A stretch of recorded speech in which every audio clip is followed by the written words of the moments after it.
Ladies and gentlemen, boys and girls, how you folks doing? Welcome here. Welcome to the Unnamed Wrestling Review. I keep forgetting the name of it because there is no name. I got myself here today, of course. Why did I start with myself? We got CWrestling. Let's begin with you, buddy. How you doing?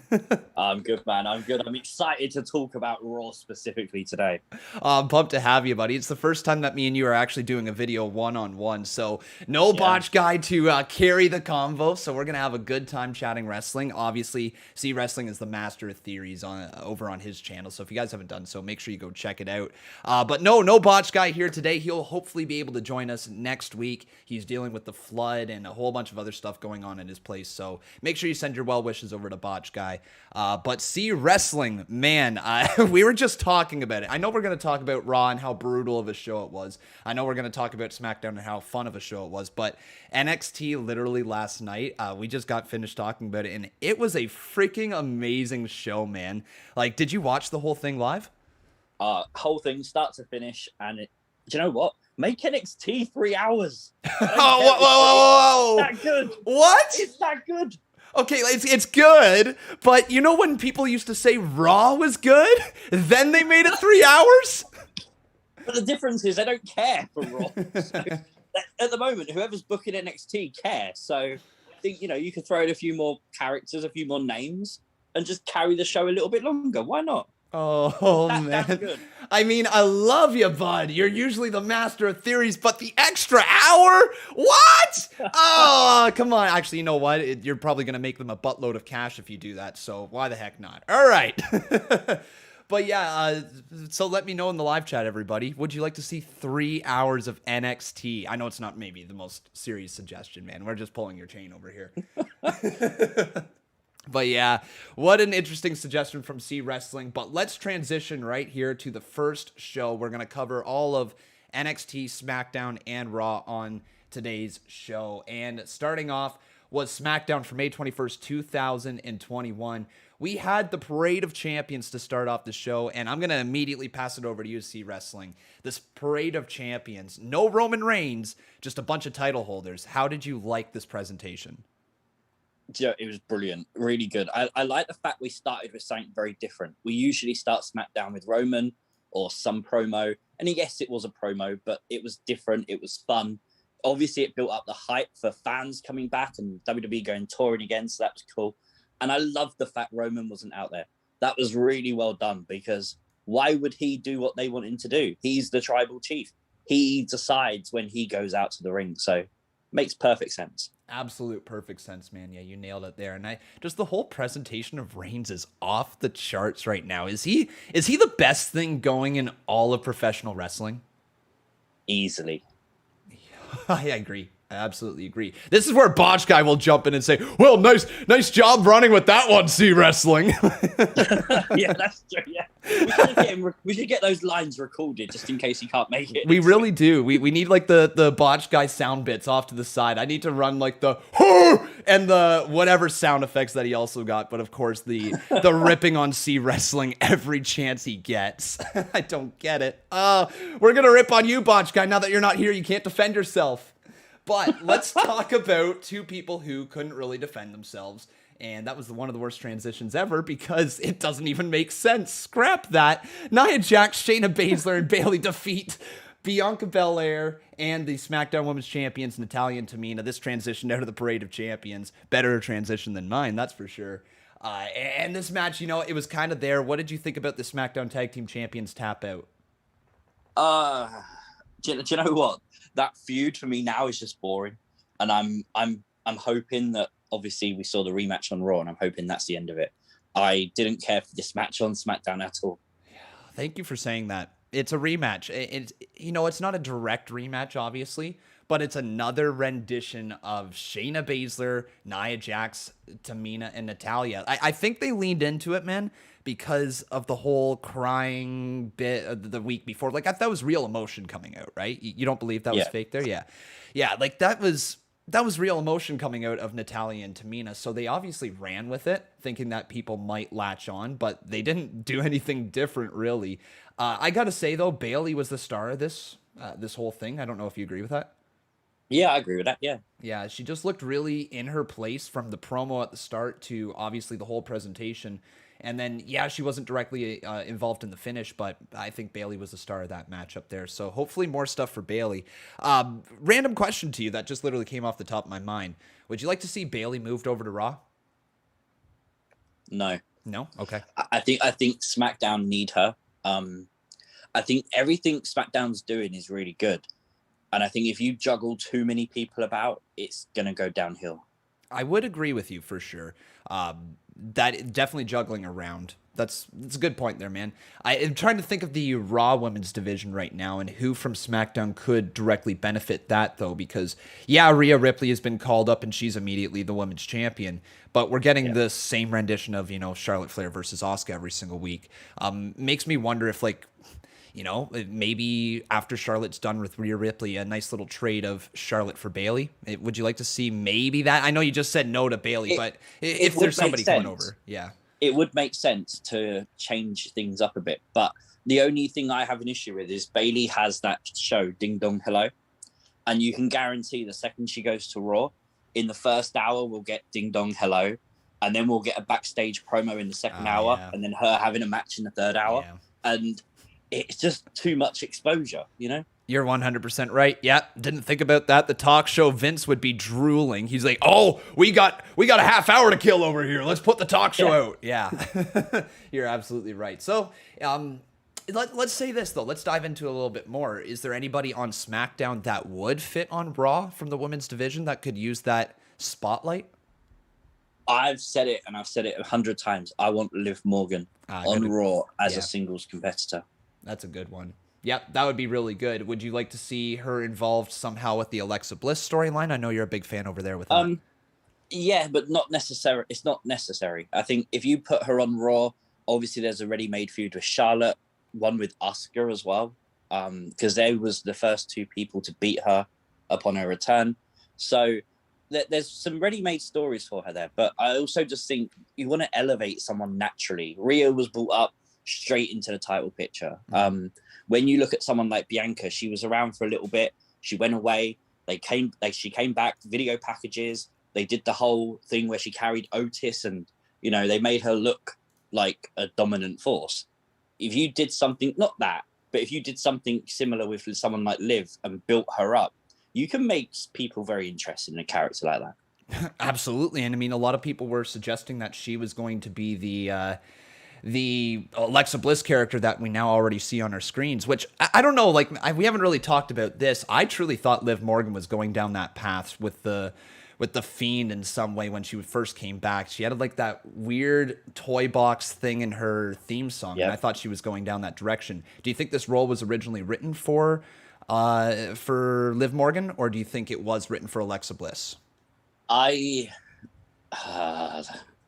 crazy mind of Bray Wyatt, because this story is all from his mind. I would say it was created for Alexa Bliss. Okay. I think he looks through the past, and he obviously made a connection between Braun and Alexa, and he found that way that he could get Alexa in that faction. It's something she's wanted to do for a lot of years. I think about 6 years. She's wanted to work with Bray Wyatt. So. Really? Wow. Yeah. Well, they've been killing it. There's no doubt she's the right person for the job. As much as I love Liv Morgan, I don't think she could have done as good of a job as Alexa Bliss and had as many people talking. But again, hindsight's 20/20. You never know what would have happened. Who knows? She could have just absolutely ran with it if it was written for her. But good points there, man. Let's go here to Shinsuke Nakamura defeating King Corbin. We called it a week ago that he was going to beat King Corbin, whether it was for the crown directly or whether he was going to end up walking away with the crown or whatever, but this was the right call in this matchup, and we start to get a new direction for the King of Strong Style. Do you like Nakamura with this gimmick? We'll talk about Rick Boogs in a sec as well. Yes, I think he's getting a decent mid-card push, and I like that because you can elevate him at any moment to be in the main event, and I think that's what WWE needs. When you look at AEW, it's something where you could potentially take a lot of their superstars and put them in credible main event matches, and people aren't going to complain. With WWE, imagine putting someone like Otis against Roman Reigns. We all know who's going to win. There's no credibility there. You look at Cesaro, that's exactly the difference. They made it look like he could win that title, and they need to do stuff like that with Shinsuke, with these people, so they can give them main event spots. Perception. So yeah, I like it. Perception is absolutely key when it comes to main eventers, and it was proven, like you just said, with Cesaro. However you are able to make the person feel like they're a main eventer, then they can finally go and challenge for the title. And it's just booking. Like, you don't 50-50 book everybody every week. You pick a few superstars on your roster, you say, hey, this guy's going to be pushed, this guy's going to be pushed, this guy's going to be pushed, and you make them interesting superstars every single week by giving them credible matchups where you protect them from time to time. But yeah, I 100% agree, man. 100% agree. They're elevating people to the main to the main event level on SmackDown. Not so much on Raw, but Shinsuke Nakamura is definitely a good guy to keep in mind for moving forward. Cesaro then came out. He challenged Roman Reigns to a Universal title matchup. Well, he had the sling, but then Seth Rollins came out from behind. They're continuing this feud. Are you a fan of this? Yes, love it.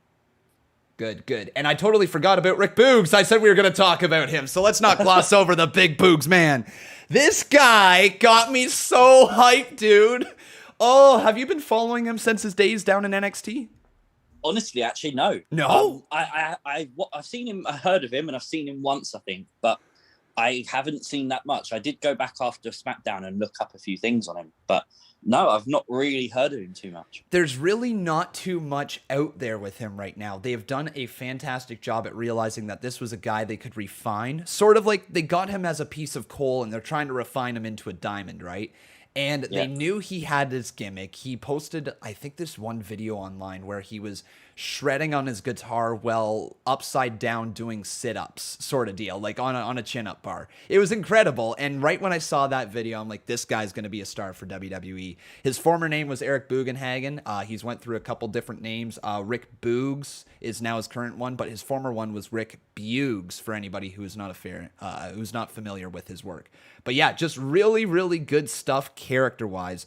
CWrestling, I'm not too sure what he can do in the ring. And that's my one big kind of hesitation by saying this guy's going to be a future superstar. I don't know what he can do in the ring. He seemed fine the couple times in NXT, but like legitimately don't know how he's going to be in the ring. But this is cool seeing him be the personal guitar player for Shinsuke Nakamura.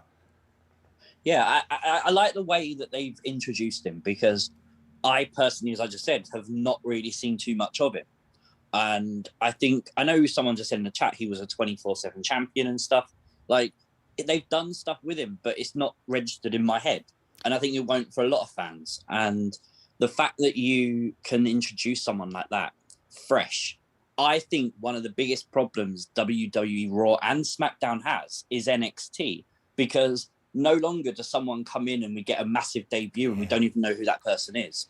Now we see this person, we see their character, we see their moves, and all of that is held in the NXT bubble. And then Keith Lee, for example, is brought up to the main roster. And while we're still hyped to see him, we know him. It's not a shock. It's not new. You can kind of tell who's being called up and when they're being called up. So, that kind of system now, I think, hurts them a bit. But it's cool when they can introduce someone out of nowhere. I like that. I'm agreeing with you a lot here today, my man. I'm going to say it one more time. 100% agree. You nailed it right on the head. And I was actually watching NXT last night. And for people here in my live chat, while I was watching NXT, the reason I wasn't live was because I had a little bit of a headache. So it is what it is. I'm fine today, yada, yada, yada. Just need to kind of take a little rest. But while I was watching NXT, I was watching the debut of Frankie Monet. And what you just said directly equates to Frankie Monet and superstars of her caliber. People like LA Knight, people who have come in already with a bit of a following, who are going to get some buzz, who can already work, and are just basically getting conditioned to how to work in WWE. There is no longer that surprise shock of a Frankie Monet debuting on the main roster, seeing who is this new character going to be, what is this entrance going to be like, all that stuff. The last time that really truly happened, and correct me if I'm wrong, but the last time there was hype around what's the entrance going to look like, what's this character going to be like, was the Fiend. Am I wrong? No, I think you're completely right. Yeah, so like it feels like WWE is almost losing out on the shock value because they're putting their shock value on NXT to condition them to the WWE system. And then by the time they come up to the main roster, people like Riddle have already had a run to a championship, you know, with the Broserweights. And then he's kind of dead on arrival, and it takes a little bit to build him back up. And now he's just getting back up to the levels he was with Pete Dunne, because now he's got a comedic tag team with Randy Orton. So like it takes a while to rebuild them, because you lose that shock value, that attention seeking entrance, you know, where everybody's eyes are on you. They kind of lose that with NXT. You're 100% right. So with that being a problem, we're now starting to see superstars who show charisma earlier in their career and not a lot of in-ring competence, I think is a good way to put it, get that opportunity on the main roster because they're able to draw a reaction. We've seen Omos be in this type of scenario. Same with Rick Boogs now. Is there Eva Marie is starting to come back, but that's because she had her previous stint in WWE. Is there anybody else I'm blanking on that you can? If you are, I am as well. So, well, live chat will probably fill us in, eh? Probably, yeah. We'll probably get 100 names now. We go, oh yeah, yeah. We'll be like, oh yes, missed that one, missed that one, missed that one. But yeah, it's definitely a problem, and it's a good problem to have because it's just an excess of talent, right? But it's a problem. Yeah. Mm-hmm. I look at the Miz. When the Miz first came to WWE, that guy didn't have a clue what he was doing, and it was evident, you know. And when you look at the Miz a few years later, the guy's one of their biggest stars, and he's not the most technical in the ring. He performs very basic moves, and it works for him. So I don't think in-ring ability is an issue. I think as long as you've got the charisma, the mic skills, you're fine. And I think WWE can do a lot with people like that. 100%. One more time. Agree. I'm going to try to move away from just saying 100%. Maybe I'll go 95% next time. But yeah, let's continue talking here. I see a lot of people in this live chat want to hear your thoughts on the whole Seth Rollins deal. So take it away, CWrestling. Seth Rollins attacks Cesaro. Well, the biggest question to come out of it is the Fiend involved? Because obviously during the recap, the progressive recap, they played the Fiend's theme song. And that came out of nowhere. But of course, then you had Paul Heyman referencing the Fiend. You had Seth Rollins after the attack, basically saying he didn't know what happened. The commentator said he was possessed. So a lot of people are theorizing, me included, that maybe the Fiend is behind it in some way. And I think it might be. I mean, everything's a theory. We don't know for sure yet, but, you know, it's possible. And I think it's very interesting. That is a unique way to go, my man. It would make sense because if I'm going to dial it all the way back to your circle theory video from a long time ago, the Fiend works in circles. Do you still believe that? Yes, life is a circle. Life is a circle. So Rollins obviously going all the way back to where one of the last events, like it's not necessarily the last event before live fans went away, but one of the last major events that a lot of people point to the spot they stopped watching wrestling was the Fiend versus Seth Rollins in Hell in a Cell. And now we're getting fans coming back, and it makes you wonder if that circle is going to continue. Are they going to revisit this story again, try to pull on the heartstrings of the fans who are very connected to that Hell in a Cell match, and maybe somewhere moving forward, they get back to that feud? Once again, CWrestling, you think, is that their direction? I don't think so. No. Okay. All right. Well, let's hear it. I think it's a swerve. I think there's a reason they brought Hell in a Cell forward, and obviously they could have moved any pay-per-view to June. You could have had Extreme Rules or TLC or no Hell in a Cell. Like all the pay-per-views to do, you choose that specific one. And obviously with Seth attacking Cesaro, like this isn't just going to be a match. I genuinely think that could be a Hell in a Cell match. Okay. And if they're fighting inside Hell in a Cell, what's to stop Bray Wyatt attacking Seth Rollins? Oh. And if there's a piece of the Fiend in Seth Rollins, which would make sense because the theme song started to play as Seth made his entrance, if that piece of the Fiend is removed with the heel glove, you would heel Bray Wyatt to become the Fiend again, and then you would heel Seth Rollins to become a babyface to go against Roman Reigns. Oh, dude. There you go. You just got us to SummerSlam. Well, and the best thing about it is you then get 4 weeks of Bray Wyatt on like Fun Houses on Raw. basically bring him back to the Fiend, making him more powerful. Maybe screw Randy Orton out of Money in the Bank. Maybe we get Fiend and Orton at SummerSlam. Okay, you want to see that again there, or do you think they want to try to capture on the? I'm not going to say it was a failure at WrestleMania, but fans didn't like it. Do you think they're trying to erase that from the mindset? Yeah, I don't think you can end the feud with what happened. I don't know. I don't think it fits the Fiend's character. Okay. So I think you have to revisit it. Now, again, they could revisit it in 2 years' time. Mm-hmm. That's not an issue if they do that. But I think if they want a big SummerSlam card, there's your big match right there, along with the big main events as well. Why not? Dude, well, we will see moving forward. That's a interesting idea. I like the idea of Seth Rollins and The Fiend being intertwined a little bit more than I think we first thought they were, because it was really the first major feud for The Fiend. I know he had Finn Balor and attacking all the legends, but like first major feud for The Fiend, and that's interesting if their careers are going to be a little intertwined. Maybe Rollins, like you said, has a piece of The Fiend in him. Cool idea. Okay, so then we got ourselves, I think it was, Dominic Mysterio defeating Robert Roode. I know you're a big fan of this whole Mysterio storyline, and you're excited for potentially the Prince Mysterio storyline to come forward. Do you still get those vibes from seeing Dom? Yeah, I mean, I don't think it's going to be something that plays out in a few weeks. I think we're going to wait a few months till it starts playing out. But again, they've got to give Dominic some exposure. You've got to get him to a credible level where when he beats Ray, it's credible and the fans boo him.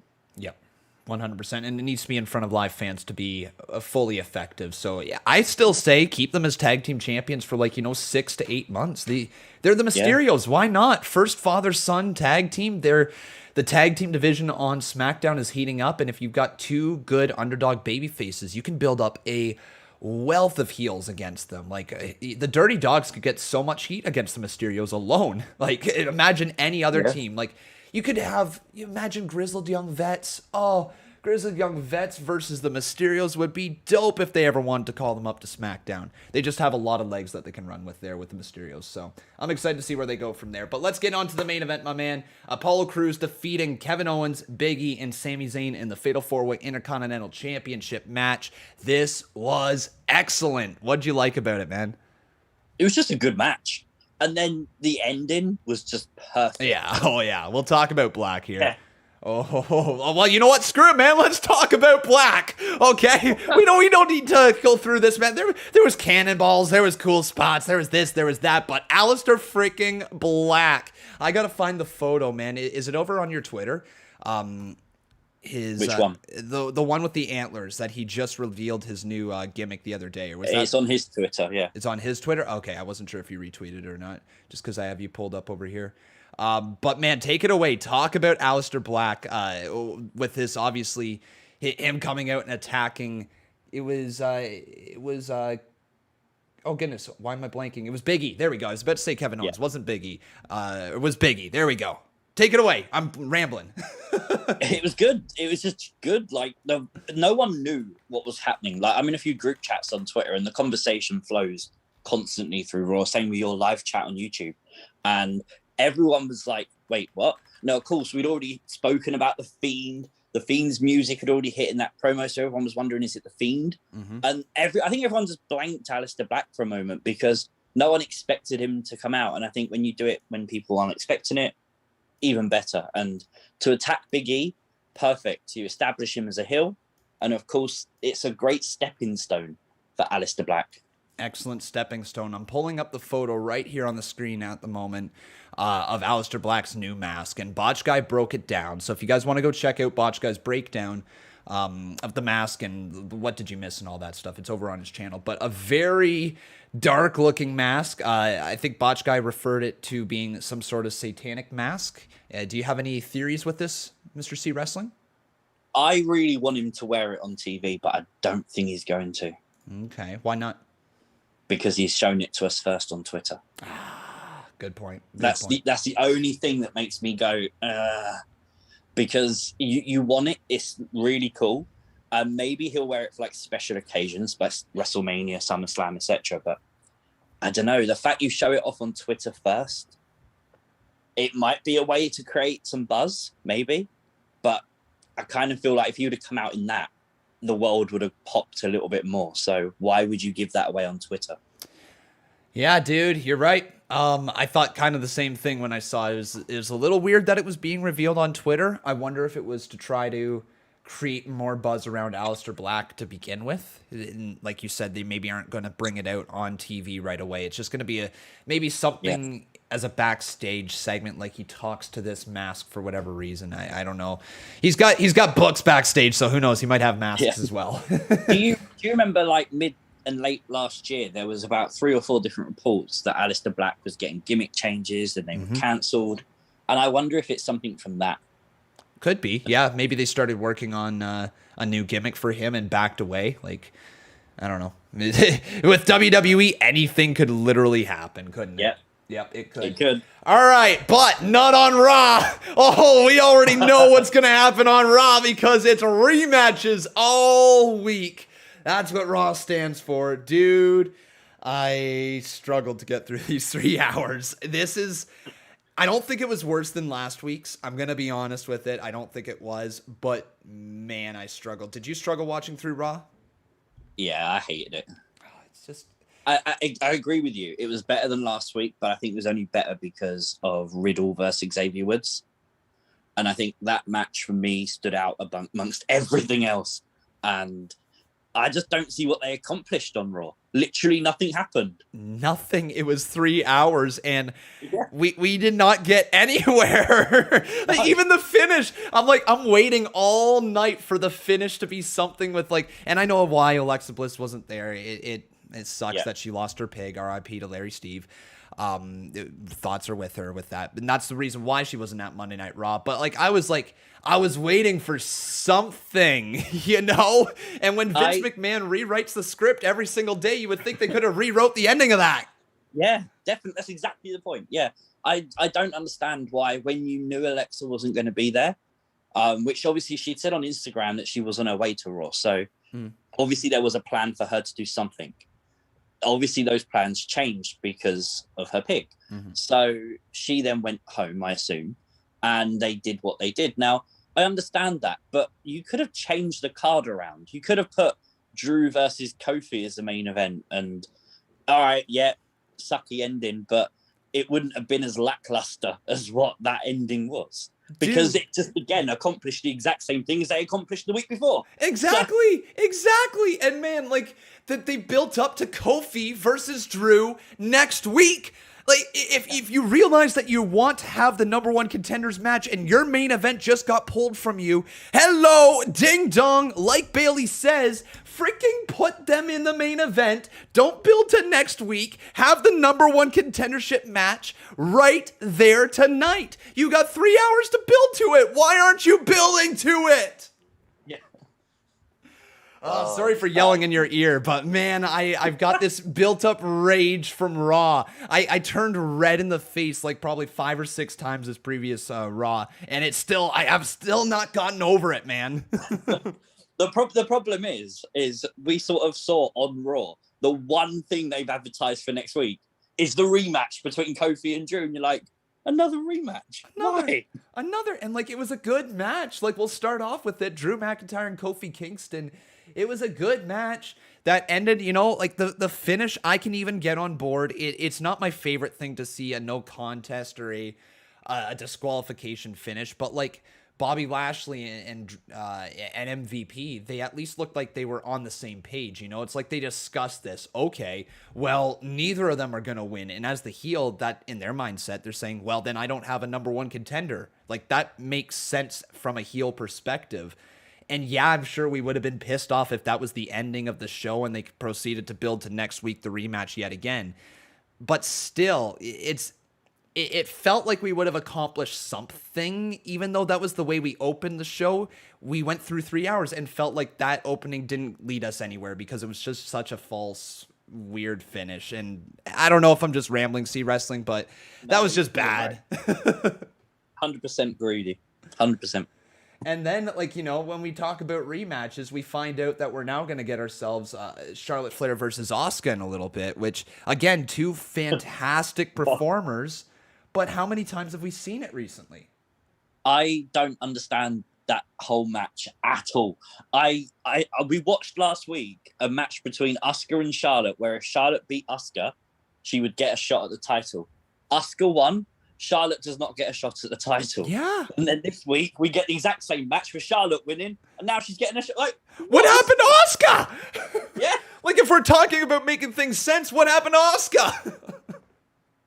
I don't know. I think this is one of those situations where we need Bray Wyatt to say, erase your mind and just wipe our minds, because how do you enjoy this? I don't get it. I personally have watched Raw since I was a kid.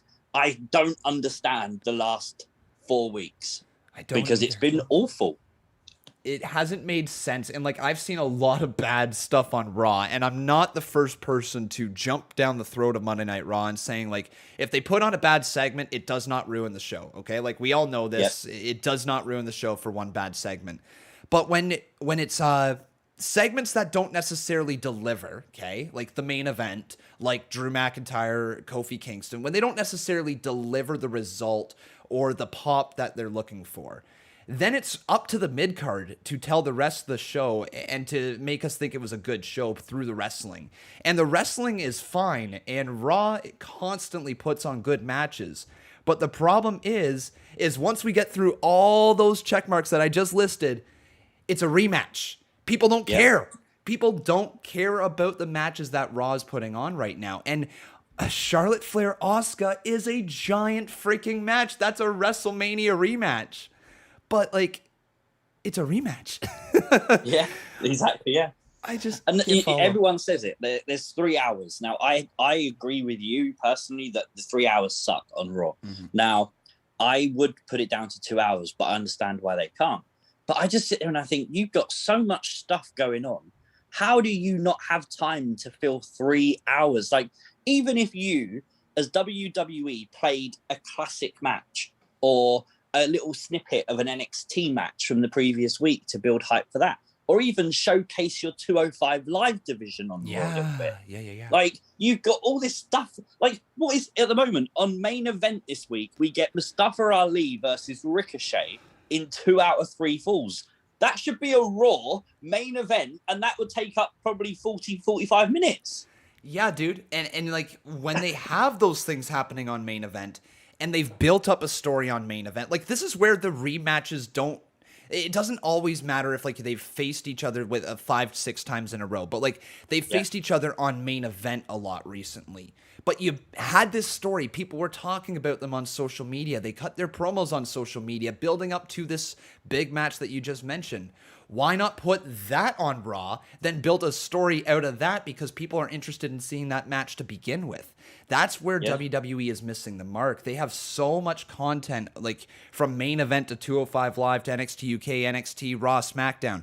They have so much content going on that they seem to forget that you can still build to matches on your actual TV show. NXT does a fantastic job at building to matches on their TV show. Last night we just had Cross versus Balor 2 for the NXT title.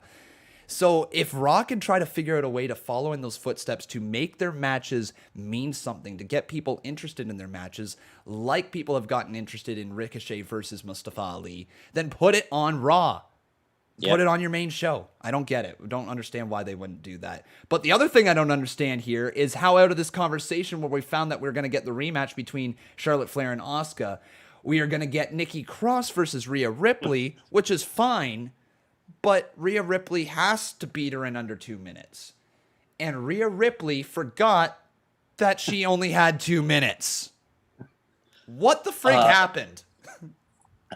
The only thing I'm holding out hope for is that they do explain that, and Rhea sort of says, I got angry, and, you know, this is me bringing my brutality into the ring, and, you know, I just lost it and completely forgot because I was angry. That would make sense. I just don't think it was a good look for Nikki Cross. Okay, yeah, I know it's technically a win for her, but it didn't look good at all. For me, with Rhea Ripley, when I was watching this, from the backstage segment to the match, I got her flipping back and forth between a face and a heel about 5 or 6 times. It felt like we were watching The Big Show. Yeah. And that's not good for your women's champion. I'm sure there's lots of people in this live chat who are going to agree with me on this one. Some are probably going to disagree. But when your champion does not have a defined role and they are not already over as a superstar, they are dead in the water. There is nowhere for them to go. You can't hate them and you can't love them because one moment they're supposed to be the good guy, the next they're supposed to be a bad. Rhea Ripley went from playing the bad person against Charlotte Flair to being the good person to taking on Nikki Cross's match to being the bad person beating up Nikki Cross and Nikki Cross getting the rub over the what happened? I don't get it. I think it's WWE in a desperate attempt to show us that they're trying to shake things up. And I genuinely think that's the only reason Rhea's the champion. I don't think they've got plans for her. I don't think they've got a booking thing already laid out for her. I think they've just literally gone, all right, fans want something new. Who can we put in that picture and make the champion? And that's what they've done. And it's a shame. It's a damn shame. Rhea Ripley is fantastic. One of the most unique performers to come through the WWE system in a long time. I get it, how you can mess her up, because visually she's a tough character to really nail right from the start. But it's just proof that Vince, if this is a Vince call here with Rhea Ripley, that he has no idea with what's going on in NXT, that he has no idea the level of babyface potential that Rhea Ripley has. And you don't get her over as a gigantic babyface by these stop and start half-ass pushes, half-ass berries as a heel. Like, they don't know if they want to push her fully as the champion or if they're trying to position her as the stepping stone for Charlotte Flair to get more heat on Charlotte Flair. Like, that's what's wrong right now with them. They don't know if Rhea Ripley is the person to beat Charlotte Flair at Hell in a Cell or the person to put more heat on Charlotte Flair at Hell in a Cell. They don't have a clue. I agree. It sucks. It does. It really sucks. It does. And there's a lot of ranting still to come with Monday Night Raw. All right. Let's go to another rematch, but I actually quite enjoyed this one. Cedric Alexander defeating Shelton Benjamin. This was good. Shelton should never have beat Cedric Alexander to begin with. And if this is the payoff is fine. But this needs to be done at this point. Shelton Benjamin, unfortunately, as a 46-year-old performer, just doesn't have the same vibe he used to when he got called back to SmackDown in 2016, 2018, whenever he came back, something like that. 2016. 2016. Okay. Yeah, he just doesn't have the same vibe, you know. He's a lot older, and it was a good win for Cedric Alexander. But what did you think about it, man? I actually disagree with you. Okay. I think this match accomplished what it shouldn't have accomplished. By looking at Twitter and my own reaction, I think they got Shelton over more than they got Cedric over. And I don't think that's what they intended to do. I think Shelton had the better presentation in the match. I think, the German suplexes and everything he was delivering were really good. And the moveset he was bringing out was really good. And I think people were more drawn to see, okay, Shelton's cool, than, Cedric's cool. And that's, I think, what they wanted to get over. So I'm not sure it did what they wanted it to do. Interesting. And I unfortunately am going to disagree with you here on this one as well, CWrestling. And the reason I say this is because I think the reason Shelton got so over is because of the heel work from Cedric Alexander. I think the way that he presented his promo was so annoying, but still captivating enough to make you want to see him get beat up. And I think that accomplished for a lot of people getting Shelton Benjamin more over as the babyface. So when Cedric Alexander beat Shelton Benjamin, I think that actually added a lot more heat to Cedric. That people don't want to see him as much anymore. And I don't think it's for the wrong reasons either. But it's good to hear that we got two different opinions on that one. I guess that's where we'll find out moving forward, right, man? Yeah, definitely, yeah. Definitely excited to see what happens next, though, because I personally see some Dwayne The Rock Johnson vibes in Cedric Alexander. Yeah, I really agree with that.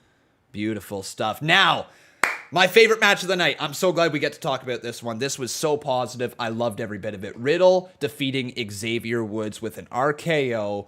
But that's not the only talking point of the match, right? There was that Death Valley driver on the outside of the ring. There was that catch suplex. Like, I'm pretty sure Riddle just leaped right up onto the shoulders of Xavier Woods, and he Yeah. countered it into a beautiful deadlift suplex. It's so much to talk about, man. Take it away. This match was pay-per-view quality. It was so good. And this is exactly why they need to do fresh matches, because we probably might have seen these two wrestle in the ring some point. I can't remember. But it's not an established feud or anything. You know, it's just a cool match. And look at the reaction it got. People loved it because it was fresh, it was new. And they got such a roster that, you know, in that one moment, you made Xavier Woods look like a megastar. Perfect. It's amazing. Like, if you said to me next week that Xavier Woods is going to challenge for the title, okay, he lost, it wouldn't make sense for that reason. But you would have a credible reason to think he could potentially win. And just from losing a match, that's great. The presentation, the time they gave it, is all that's needed for any match to become good. Absolutely. Eve, Riot Girls of Wrestling, was here in the chat earlier talking about it's not just the meaning of the match, right? Like when the match is going on, it's the results that need to mean something. And the result right here with Xavier Woods losing meant that Xavier Woods tried his best. Riddle got over through a brutal move thanks to Randy Orton.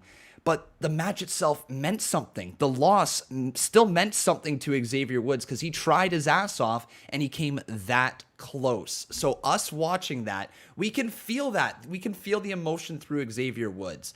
And it's all about creating those connections. I love to see it for Xavier Woods. And in fact, what you just said previously, how Xavier Woods, you can see him face for a title tomorrow and believe it at this point. Give me Sheamus versus Xavier Woods this summer. Give it to me. Oh, definitely, yeah. I want to see that. So yeah, that great points right over there, man. And what an excellent match. Just truly, truly fantastic stuff. Do you think Riddle is turning heel?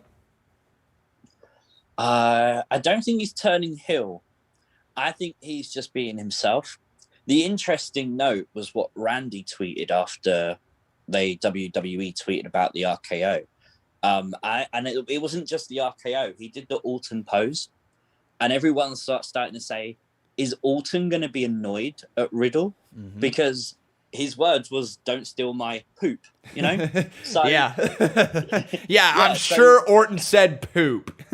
He might have said another word beginning with S, but, you know, that's exactly what he said. So he's obviously not happy about Riddle doing the RKO. If that continues to happen, does Orton snap on him? Does Orton turn?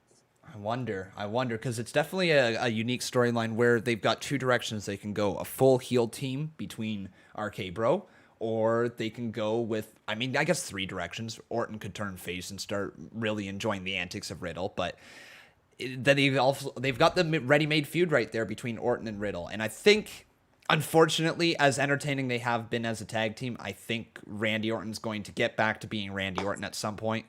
And he's going to snap and he's going to take out Riddle, destroy the thing that the fans love, get that heat going. You know, it's just, it's basically wrestling booking 101 for Randy Orton. So it's probably not too far away. The only reason I think we'll revisit the Fiend story was it was reported before WrestleMania and after WrestleMania that Randy had requested time off. Okay. And WWE granted it. And then with Bray obviously having time off, they've basically said, we want you to stay around. So obviously they're keeping him around for a while. There's no sign of him going away yet.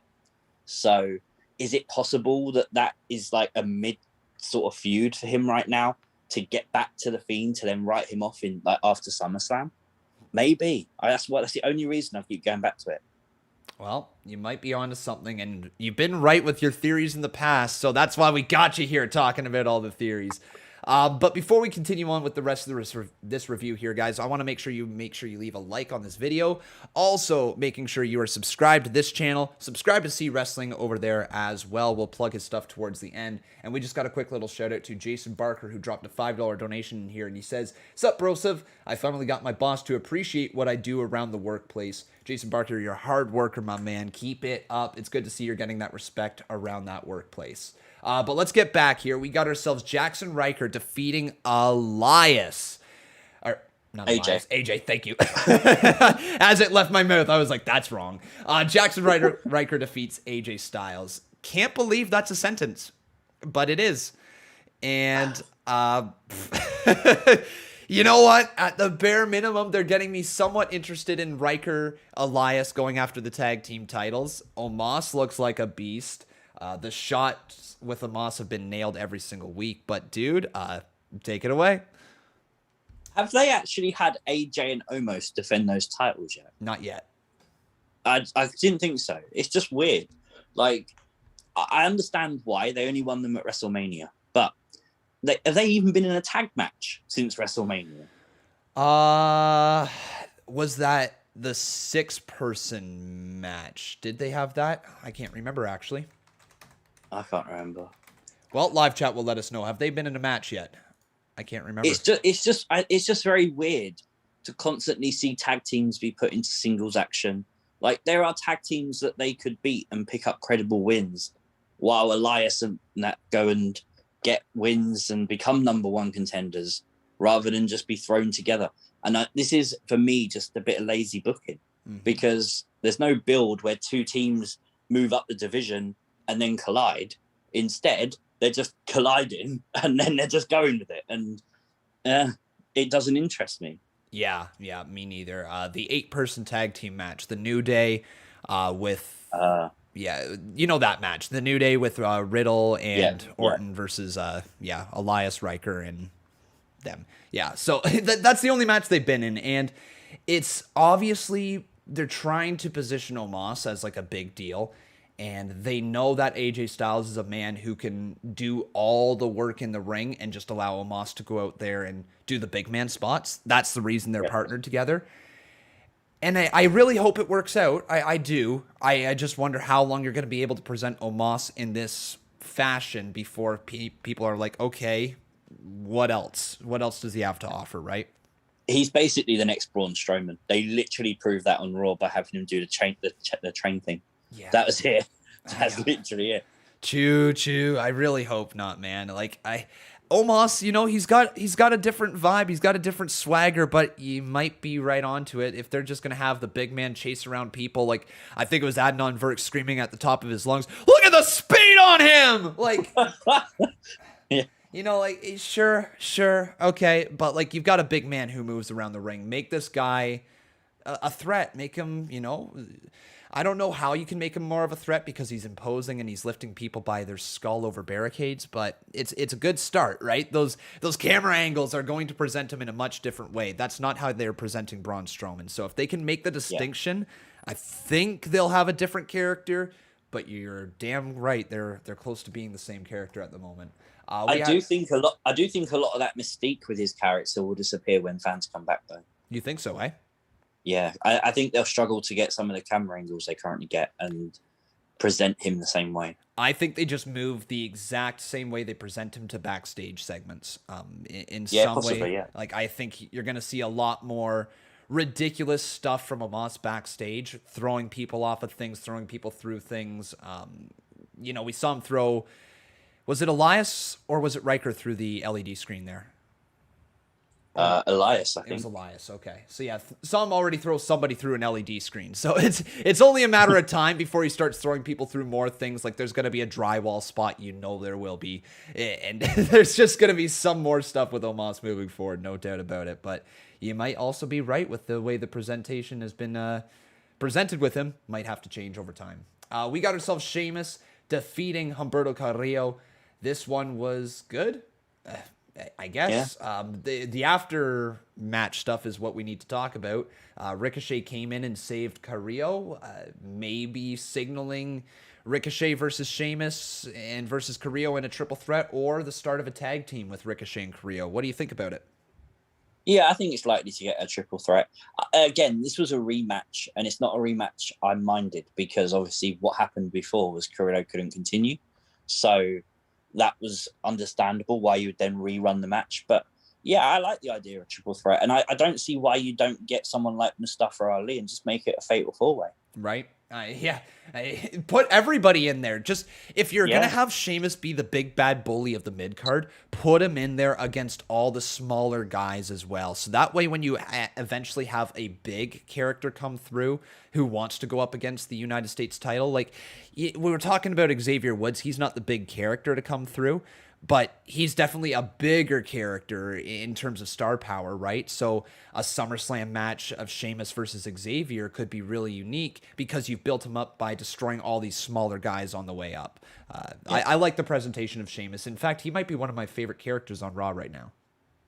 Yeah. Yeah, I agree. I think since he's returned, really, he's had some good matches, especially with Drew. And I think people overlooked him for a while and thought, oh, it's just Sheamus. And now they're starting to go, well, actually, do you know what? This guy's delivering. So, yeah, a lot of respect for Sheamus. Huge respect. Gary Newman here says, everybody knows it's going to be Priest versus Sheamus. I didn't actually think about that. That's probably a good direction for them to move in as well. Yeah. Okay, main event, man. Natalya and Tamina defeat Shayna Baszler and Nia Jax. Fire was involved. I feel like we didn't get anywhere with this, but hey, yo, it was the main event. There was definitely more involved, or more supposed to happen with Alexa Bliss, and obviously what we mentioned previously is the reason why it didn't happen. But take it away, CWrestling. What did you think about this one? Lily was watching onwards from the background. Theories? What do you got? Before we start, cheap plug. Alexa Bliss is going to be live tonight on Instagram. It's 7 p.m. Eastern time. And she's going to be raising money for a pig's vet, basically. Nice. So it's on the her Insta? Pig's, it's Larry Steve's the pig's birthday today. So she's decided to do this live stream with her and her boyfriend, and they're going to hopefully raise some money for that. So anyone's around at 7 p.m. Obviously, there's no AEW or anything tonight, so if you're around, check it out. Oh yeah, there is no AEW. I thought you were just saying that. Like, obviously there's no AEW because you're done with it. No, I forgot they moved to Friday this week. You're right. Yeah, there's nothing else to watch tonight. So if you're around on Instagram, 7 p.m. Eastern time, just give it a check out, give it a view, give it a look. You know? Good plug. That's unfortunate. I didn't know it was her birth or the pig's birthday today as well. Man, that's so unfortunate. Yeah. But yeah, back to this main event, my man. Your thoughts on it? I think it was a good match. And the trouble is, I'm really enjoying Tamina, and I like the fact that she's finally being presented in a good way. The only issue is it's just the same thing. Obviously, the idea now is to set up for Shayna Baszler versus Reginald next week, and it's like, is that really a match that's going to draw attention? Is that really main event worthy to build to? I don't think it is, unless they've really got something planned for next week.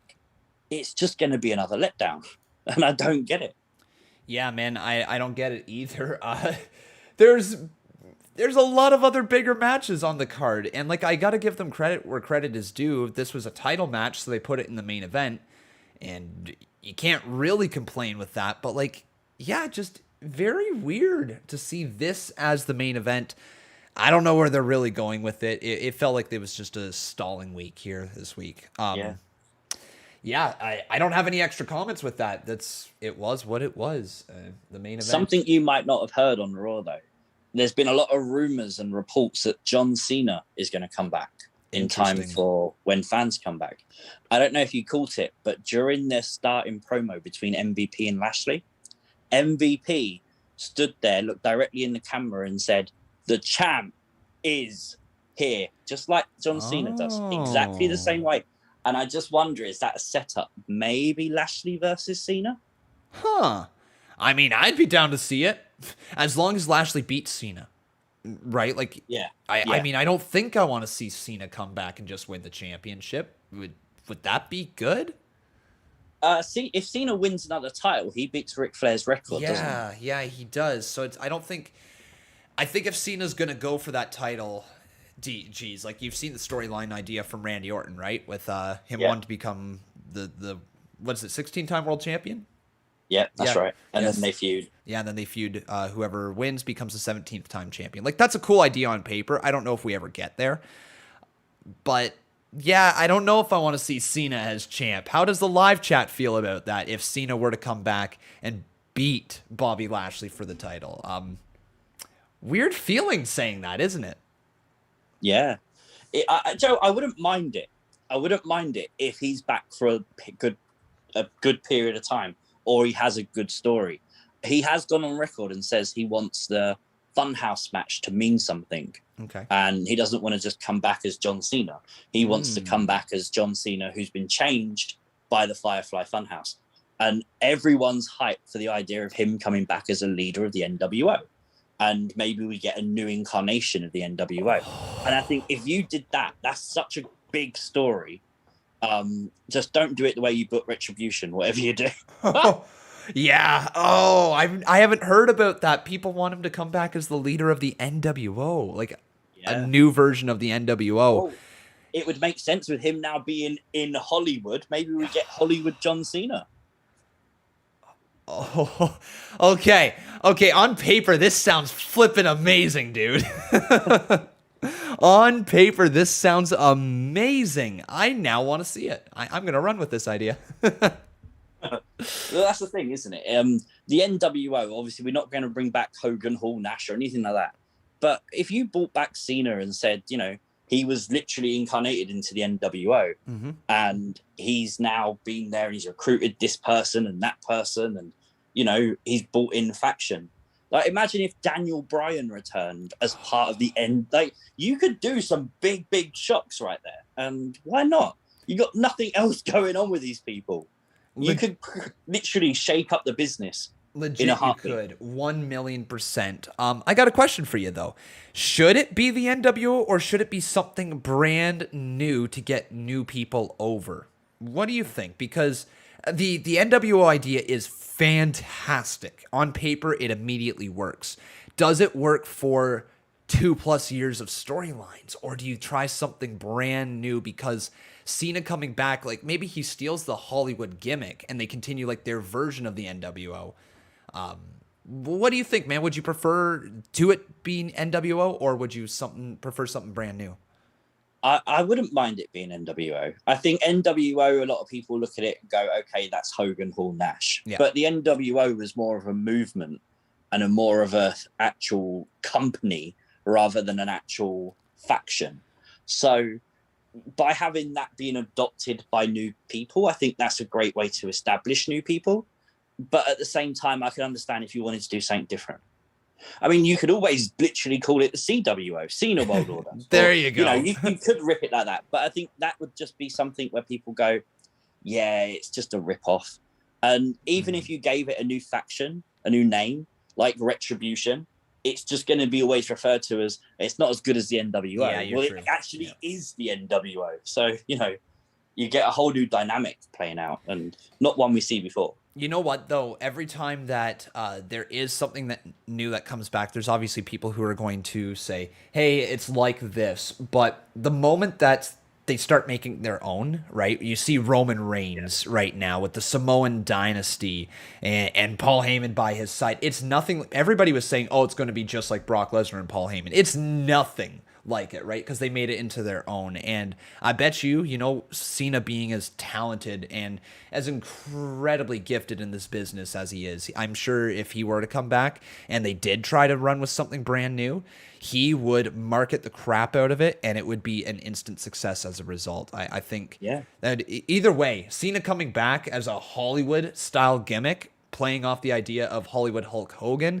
would be really, really good. Because we've seen the names used, like, you know, from Nature Boy, Buddy Rogers to Nature Boy Ric Flair, right? The names are always reused in wrestling, so why not do Hollywood John Cena? What a cool idea. And also, man. he is going to be filming movies, so if you gave him the championship or not, if you have 3 or 4 people in that faction, it makes sense then that Cena's not there every week. Kind of like Roman Reigns, you know, he goes to the beat of his own drum, but Cena just shows up when he wants to, because why would he be at Backlash? That's not a big enough show for John Cena. You know, like you could really play off of that. You could, and almost hold the WWE or Universal title, whichever one he ended up going after. Most likely WWE title, but hold the WWE title hostage, right? And really get people pissed off, almost like when Brock Lesnar held on to the WWE title as almost hostage, and people wanted to see Seth Rollins beat him so bad that Seth Rollins got incredibly over as a babyface. They could easily do that with somebody else. 100%. Absolutely. Before we talk about NXT here, I want to talk about the Monday Night Raw lead commentator, Adnan Virk, who had been released from his duties. Adnan, I'm not going to bury the man. He tried his absolute ass off every week. He just, unfortunately, didn't have the chops right away as a wrestling commentator. It's a tough business to jump into. It's not like jumping into baseball or football or basketball or hockey or whatever, where you have the sheets right in front of you. You have the names of the players, and you can say he shoots, he scores, or what a touchdown. When you're calling the heart attack a clothesline, you're going to lose people. You're going to lose diehard fans, and they're not going to be really interested in hearing what it is you have to say. And this is no shots to Adnan Virk, but the guy just did not know wrestling well enough to be a lead commentator of a wrestling show. So, unfortunately, he was released from his job, and it sounds like WWE is going to try something brand new here. According to F4W Online, Jimmy Smith is set to replace Adnan Virk as the new lead commentator of Raw. Smith comes from Bellator and American Ninja Warrior, so he's got a background in combat sports, but I don't think this is... Who knows? It might be good, but this is another guy without wrestling experience coming into the business, but that's Jimmy Smith. To anybody who had not heard about that yet. Your thoughts there, CWrestling? I think Adnan was thrown in at deep end. I don't understand why they made him Raw lead announcer.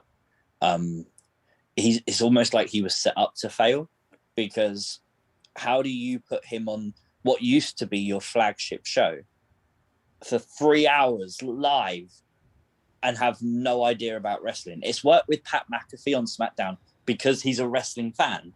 And he knows the history in wrestling. He knows what works and what doesn't. And look at the way he was playing the air guitar for Rick Boogs, and the way you basically made that moment feel special. He was excited.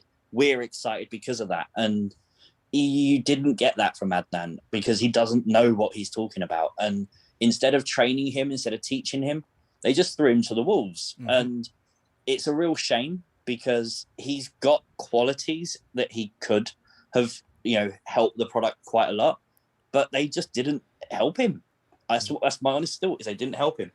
It was a talking head for Vince McMahon, who didn't have, unfortunately, any personality of his own developed on the microphone yet. And it was doomed to fail right from the start. You're right, man. Doomed to fail right from the start. He had zero help. And it also doesn't help when your United States champion, Sheamus, goes out there on live TV and buries you. Yeah. As the moment that happened, the writing had to be on the wall for Adnan Virk that if Vince is okaying this, you're gone, man. You're gone. Yeah, I agree. So unfortunate for Adnan Virk. He's going to land on his feet, though. No doubt about it. He's a talented individual, and he knows his sports. I'm sure somebody else will hire him. Regardless, it was a good experience for him, I'm sure. There is reports that he's being... I don't know how to put this. He's been made a job offer by an adult website that also hosts a Bellator event. So he might be on a very adult website very soon. Okay, well, that's a turn of events. I've heard of former wrestlers making OnlyFans accounts, but apparently this guy's going somewhere else online. All right. Oh, no shots to Adnan. Best of luck with wherever he lands, even if it is an adult website. Here we go. We got ourselves Shotzi Blackheart and Ember Moon defeating Raquel Gonzalez and Dakota Kai, debuting their new tag team finishing maneuver. I don't know how to describe the move, but it looked really cool. CWrestling, what do you think about this match? Yeah, again, it was good. I think it was a rematch, and the difference was there was a few weeks gap between it, so it's okay. It was built too. Yeah. Yeah, that's it. There's a reason for it, and you know what? It was fun. It was entertaining. The most interesting part for me was Raquel attacking Shotzi at the end, and I just wonder: is that meaning Shotzi could be getting a singles shot at the title soon? Yes, please. Yes, please. That's Shotzi's all fantastic. that led me to believe. Yeah. Yeah, she's fantastic. Yes, please. I think Shotzi versus Raquel would be a great way of getting another win under Raquel Gonzalez's championship reign. But yeah, Shotzi versus Raquel would be incredible. We had Pete Dunne with Oney Lorcan defeat Bobby Fish. I didn't actually get to see this match live. I was busy doing something else at that moment when it was on TV. So take it away here, my man. So basically, Pete Dunne looked like $1,000,000. I love Pete Dunne. He is one of my favorite wrestlers, not only because he's from the UK. I just think he's so unique in WWE and all of like wrestling, to be fair. And it's great that they keep continually pushing him. I kind of expected Bobby Fish to pick up the win here, but obviously he didn't. Oney Lorcan and that attacking him afterwards as well. It's not over yet, so we'll see. We will see. We got Mercedes Martinez defeating Zeta Raymer. Was Zeta the girl who picked up the shock win over Toni Storm a few weeks ago? Is that who that was, or was that somebody else? I actually don't know. Live chat. Top of my head, I have no idea. Live chat will definitely correct me on that, but I can't remember if she was the girl who picked up the shock win over Toni Storm. Yep. See, Cubs fan says yep. We'll see if anybody else is going to confirm that. Yeah, Trey says yep. Okay, cool. So yeah, this is the girl who beat Toni Storm, and now she gets a match against Mercedes Martinez, and Mercedes wrecks her. She wrecked her. Good try, Zeta. But this is not where the talking point is. The talking point is Tian Shah's music hit right at the very end, and the lights went out. She appeared on the Titantron and NXT, and then Mercedes Martinez had her hand marked. So it seems like Mercedes is next in the sights for Tian Shah's group there. So what do you think? I was pleased to see that because I've been a bit worried about Tian Shah because they haven't really highlighted them too much. And I just wondered if they sort of backing off of the story. But obviously this is something where it's like, no, they're definitely still running with it. So that's good. I like the idea of Mercedes Martinez versus Xia Li. I think that's pretty good. Mm-hmm. Absolutely. Yeah, go for it. Xia Li is fantastic. Oh, God. I called it probably about, I want to say 2 years ago when she just started getting around in NXT. And I said, if you slap a badass gimmick on this girl and you turn her, she doesn't have to be fully heel, but you turn her into like a bit of a darker character, she was going to be money, and we're seeing that right here. She looks like a badass every time that she does step into the ring. Obviously, we didn't see her on NXT, but like I'm excited to see Xia Li perform yet again. I think also the reason that this storyline and this group kind of got pulled off TV was the unfortunate injury to Casey Catanzaro. Yeah. We were in the middle of a storyline with them, and then that kind of derailed momentum there. So it's unfortunate, but I'm ready to see the next feud, and Mercedes Martinez is definitely a step up. We got ourselves LA Knight interrupting the $1 million face-off between Ted DiBiase and Cameron Grimes. This was, I believe, the official face turn for Cameron Grimes. Yeah. Fantastic segment. Probably my favorite segment on the show. What'd you think about it, CWrestling? I really liked it. I saw a lot of people complain about it. Actually, what? Really? Yeah. I think people were really hyped to see the American Dollar Championship, $1 Million Championship. That's the one.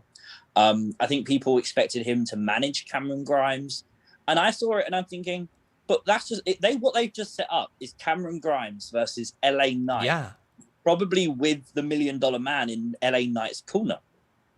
And who's to say that the $1 Million Man doesn't give LA Knight the $1 Million Championship to defend against Cameron Grimes? Mm-hmm. You know, there's a potential still big story there. And I think people were just wanting that instant gratification rather than, okay, let's look at where this story could potentially go. And I liked it. I agree with you. I think it was really good. Oh, God, man. Like, this has so much potential. I've been so behind Cameron Grimes as a heel that I'm actually surprised they're running with him as a face in this feud. But it worked. It worked. The natural transition from heel, like annoying heel Cameron Grimes, to now getting a ton of money because the stock market took off and he went to the moon. And now he's referring to the $1 Million Man, and he's like, dude, I wasn't always rich. Like, this hasn't always been me. And why are you trying to steal my momentum here? Why are you trying to step on my toes? Like, I look up to you, man. Like, what's this all about? that moment right there where he's like, I'll look up to you. I was just like, oh, babyface. Beautiful babyface right there for Cameron Grimes. And then they dropped him at the end. Just great work from Cameron. But the long-term storyline of this could very well be Cameron Grimes, like you said, versus LA Knight. $1 million championship on the line. And the $1 million man screws over LA Knight in the end, aligns himself with Cameron Grimes in the very end. And it's a feel-good moment. That would just enrage LA Knight moving forward, elevate him up the card. Cameron Grimes gets a cool moment as well. Like, it is great. Yeah. Even if it doesn't happen that way. You got a babyface Grimes, which people are obviously behind now. So just really good stuff there on NXT with Cameron Grimes, $1 Million Man Ted DiBiase, and LA Knight. Now, we previously mentioned Frankie Monet and her amazing debut. She looks like a star. Do you remember how much they said that dress of hers that she was wearing was? No idea. It's something over $45,000 or $16,000. I know that's a long range, but it's in there. Something like that, but it was a lot of money that she came on down to the ring dressed in. That was just a cool little tidbit of her character, because what I think they're going to start doing moving forward for a lot of the women across WWE is they're going to start marketing out what they're wearing, like what they do with the red carpet premieres, and what are you wearing here? Like people like Carmella, why would you not have like all the expensive designer dresses designers trying to get their dress on Carmella on their show, right? They're doing that with Frankie Monet as well, and I think it's just a good step forward for bringing the mainstream attention to WWE, if you will. But you could do it. You could do it as well with Seth. Yep. The way he's wearing those suits and stuff, you could easily market something like that. And even if it was like an affiliate thing, why not? Literally, I don't know if people know this, but the zombies at WrestleMania Backlash, they got paid $1 million to do that. Like, of course they're going to do it. Like, of course. Why would you not do these little things on your shows? Maybe not the zombies every week, let's be fair. But, why would you not do these little things just to make more money and make more revenue? And it doesn't hurt. It doesn't hurt, no. And as long as it's presented in a way that it's entertaining, like, that's just... it's fun. And you know what? I'm still not over the zombies 100%, my man, but like I can still sit here and say like we're talking about them because it was a memorable moment. Whether we liked it or not, it was memorable. And for me, the debut of Frankie Monet was also memorable. I was a big fan. The build up to it, the presentation from the Titantron to the theme music, all of it just worked. And also the finish of the match. She hit the glam slam on her opponent, Cora Jade, who is also a new signee to NXT. And Beth Phoenix on commentary said, "That looks familiar." Dude, I want Beth Phoenix versus Frankie Monet at a takeover. I want it. Yeah, 100%. Why not? Oh, like it was just that moment. That looks familiar. My heart just was like, money. They got it. Whether they're partnered together and it turns into a feud down the line, or whether they start out against each other and then it turns into a partnership, money. Put them together. I agree. Yeah. And then the last thing, when we talk about money, Karrion Kross, Scarlett, and Finn Balor licensed to print money with those three. Get Balor up to the main roster after his feud with Walter. Like, get him versus Walter and get him back up to the main roster. They could use him. But Kross, holy crap, man. I'm going to let you talk about this match because it was fantastic. Insane. I genuinely think that could be match of the year for NXT. And I think I've said that a few times now, but this week's main event was huge. And the presentation of Kross was just fantastic. There was a spot in the match where Finn double stomped him and he turned it into the straitjacket choke. And I'm like, how? And it just flew. Everything they did was perfect. And you just felt like Balor could win, Kross could win at any moment. And that's exactly what you need for a main event, is just a constant back and forth believability that anyone could win. And the best thing about it is they did overtime, because there's nothing worse than when you watch the clock and you think, okay, this is the main event spot. You know, it's the final minute of the show. boom, yeah, match over. Yep. Instead, you had no idea how long it was going to run for. You had no idea when it was going to end. So you could believe that either man could win it until the very last second when the referee said, that's it, the match is over. So, yeah, perfect main event. Yes, sir. You are 1,000,000% correct. See how I bumped it up from 100? Dude, fantastic match. I couldn't agree more with everything that you just said. At any point, the match felt like it could end, and these guys just put on a barn burner. There's not much more to say other than that. Karrion Kross beats Finn Balor, a pretty definitive end. Balor not tapping out, but passing out to the cross jacket, right? That's what he calls it? Yeah, that's right. Yeah. Yeah, cool. So that's how the finish of the match happens. Some people here are yelling me in the live chat to quickly talk about Hit Row and Dexter Lumis. So Hit Row cut a promo backstage, the four of them, if I'm not mistaken, and they said pretty much everything that they've already said. Nothing was new added to it. But then Dexter Lumis, he got his heart broken, my man. His heart's broken. Sad, isn't it? So sad. The artist has all these photos in this dark room of like a knife in his heart, a broken heart, bleeding from his heart. Like, it was dark. And I think this is what Dexter Lumis needed moving forward, because he was starting to get into a little bit of a, okay, where do they go from here? You know, he's got a love interest, but like, is that it? And now that love interest has basically ripped his heart out. So do we get a more stocky version of Dexter Lumis, or do we get a broken, just like he wants nothing to do with the world Dexter Lumis? I'm just excited to see that. What do you think, man? I like the idea of the second one, that the broken kind of just doesn't care about anyone anymore, you know, and it's all built on this rage from being heartbroken. And I like that idea, because it's really hard to present someone like Dexter Lumis. They had the issue with it in TNA when he was in there, Sam Shaw. And I think NXT have found a way to do it, and I like it. I like it too, man. I don't know if I'm getting necessarily Macho Man Elizabeth vibes, because it obviously starts out way, way, way different. But I'm thinking in my head how they could book this long term with Indy Hartwell and Dexter Lumis. If it's constantly a back and forth of them just being on like the wrong page with each other, it's a completely different story than Miss Elizabeth and Macho Man. But what they could do is they could have the payoff of Macho Man Elizabeth, where after a year and a half, whatever, of this guy not necessarily being the nicest to this girl, end up coming back together towards the end. And I wonder if Dexter Lumis is not going to be the nicest to Indy Hartwell as a result of hearing her say those things the week prior. What exactly did she say the week prior? Do you remember? No. Regardless, he didn't like it. He wasn't meant to hear it as the massage therapist. There, the creepy elements of Dexter Lumis, man. It's just incredible.